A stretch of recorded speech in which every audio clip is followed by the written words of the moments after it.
Hello, this is Bentv News Roundup, a compilation of major stories in the week ending. I am Tunde Alabi. Thank you for being part of the program today.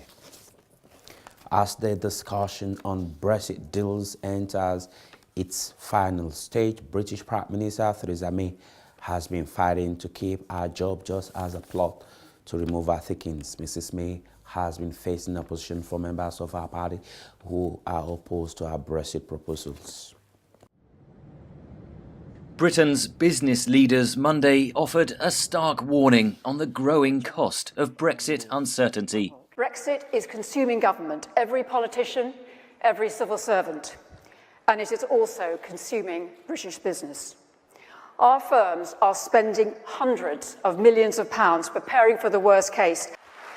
Prime Minister Theresa May says the deal will be good for business, enabling it to recruit talent from around the world.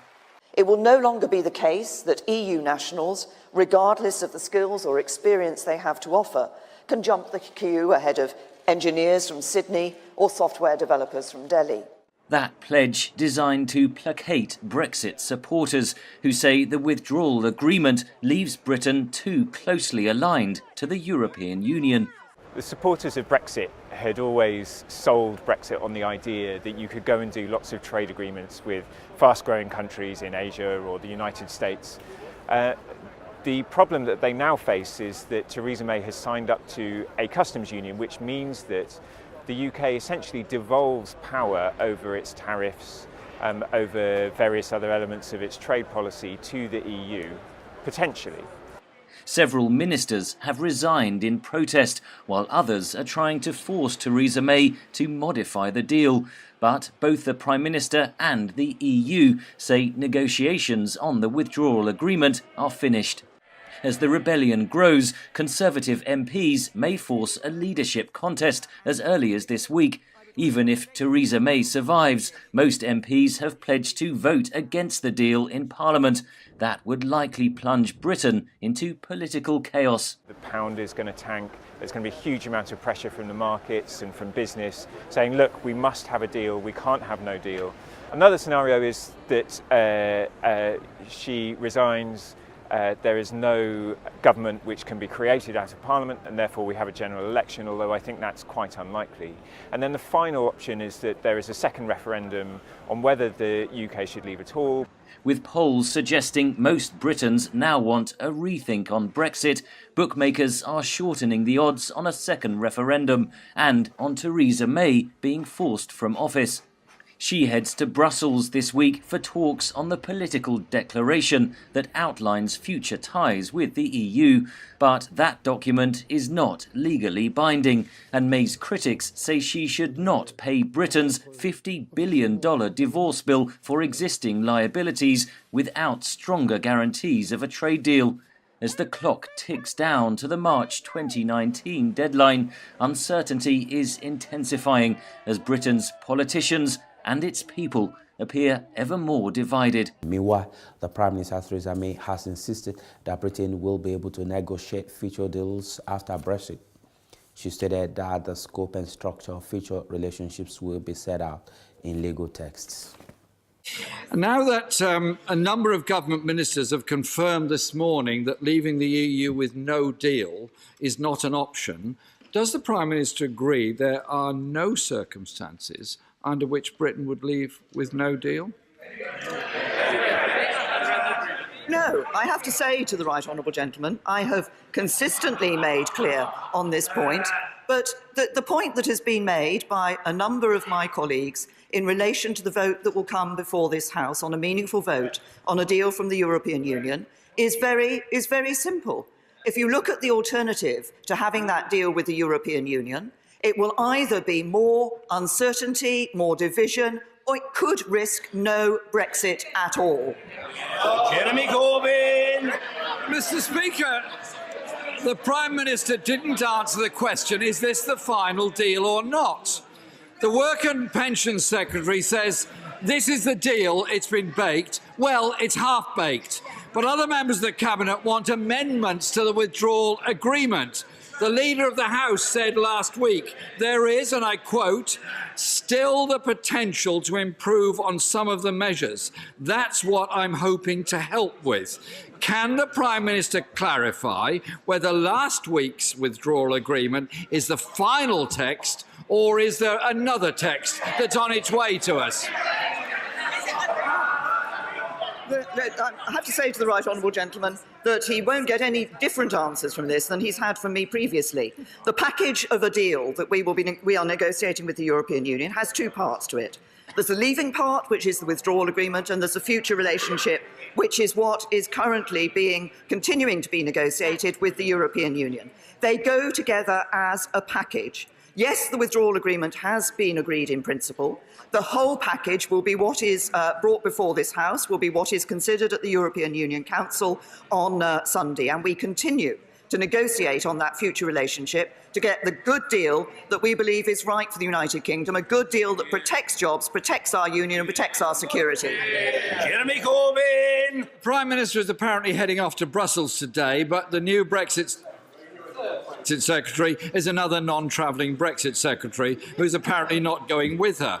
I wonder if the post is now. I wonder if the post is now an entirely ceremonial one.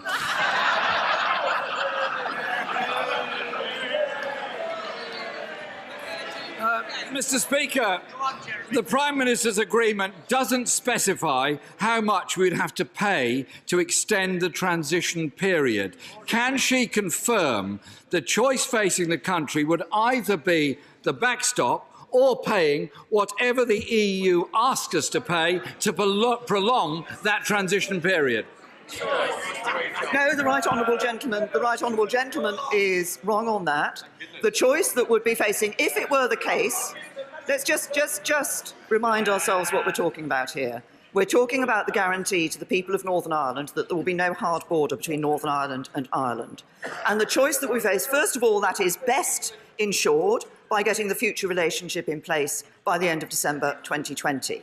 In the event that that was not the case for a temporary period and an interim arrangement was in place, the choice the right honourable gentleman set out is not the choice that would be before us. What we have, yes, there would be the backstop in the protocol, yes, there would be the extension of the implementation period, but what we have also negotiated in the withdrawal agreement is that alternative arrangements could be in place. The key is that they guarantee no hard border between Northern Ireland and Ireland.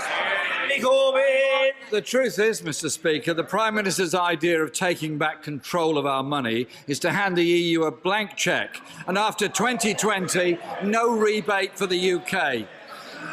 Mr. Speaker, the EU's trade deal with Canada took 7 years to agree. The deal with Singapore, 8 years. The Business Secretary said this week that transition will have to be extended until the end of 2022. Outside the EU and with no leverage, does the Prime Minister think she's fooling anyone by suggesting there'll be a free trade agreement finalised by December 2020? The future relationship that we're negotiating will set out the structure and scope of that deal that we'll be ensuring that we can negotiate in legal text once we leave the European Union. But the right honourable gentleman, I think people will have seen from his question previously to me, has shown the problem that he has with this deal. He hasn't even read it. He doesn't know what's in it. He says there's a problem with the deal and he would do it differently. He wants to renegotiate the withdrawal agreement, but as I say, he hasn't read it. He wants to oppose any deal, no matter how good it is for the UK, but he will accept any European Union deal, no matter how bad it is for the UK. And then he wants to use the implementation period that he would vote against to renegotiate the treaty that delivers the implementation period. And he said another referendum isn't an issue for today, but it could be an issue for tomorrow. He doesn't know how he'd vote, he doesn't know when it would be, he doesn't even know what the question would be. That's not leadership, that's playing party politics. I'm working in the national interest. Zimbabweans have been reflecting on life after former President Robert Mugabe was forcefully relieved of his position as president. There have been mixed feelings, some of excitement, others of disappointment since Mugabe's exit. Robert Mugabe finally gave in to military-led pressure and street protests and resigned in November last year. Zimbabweans like this 29-year-old had renewed hope about the future. But since graduating with a bachelor's degree in archaeology from the University of Zimbabwe, he hasn't been able to find a job. Now he sells hair accessories and does makeup in a store in Harare Central Business District, far from what he expected after studying 5 years at the university. A year on, Omali Magama says he feels betrayed by the system he believed would help him achieve his dreams. The era that we thought had come, yet not come. It's actually, the other side of the same coin. It's still the same coin, but the other side. It's still the same bus, but with a different driver. Nothing has changed in Zimbabwe. Nothing has changed for us. Not all Zimbabweans share Magama's views, and some believe President Emmerson Mnangagwa has taken positive steps. Tafadzwa Mugwadi, a supporter of the ruling ZANU-PF party, believes Zimbabweans need to support the president's initiatives. Those who regret having taken part in showing Robert Mugabe and the G40s an exit door are people whom I would run out of words to describe them, because certainly if they were thinking that soon after Robert Mugabe and then the country will start flowing milk and honey, that's not it. In any case, every country that has gone through these transitional processes knows that it has to work. Everyone has to put their shoulder on the wheel in order to ensure that we help the president achieve his vision, which vision is to our collective benefit. A year after Mugabe's resignation, Zimbabwe is facing an acute economic crisis. Prices are skyrocketing amid shortages of both basic commodities and cash. Also, Zimbabwe's human rights record, abysmal under Mugabe, has gotten worse since November 2017, according to the Zimbabwe Lawyers for Human Rights. Analysts blame the government for the slow implementation of critical constitutional reforms. It is quite difficult to pinpoint where exactly are we headed. You talk of the citizens, they are bearing the brunt the most, especially with the economic meltdown. You talk of the prospective investors, not even quite sure where to start from. You talk of the donor community and international relations wise. All the stakeholders are literally saying, let's wait and see where these guys are going. But there's no clarity whatsoever in terms of the direction which Zimbabwe is taking. Actually, the general feel is that in being desperate for change, an individual was sacrificed, but the system remained intact.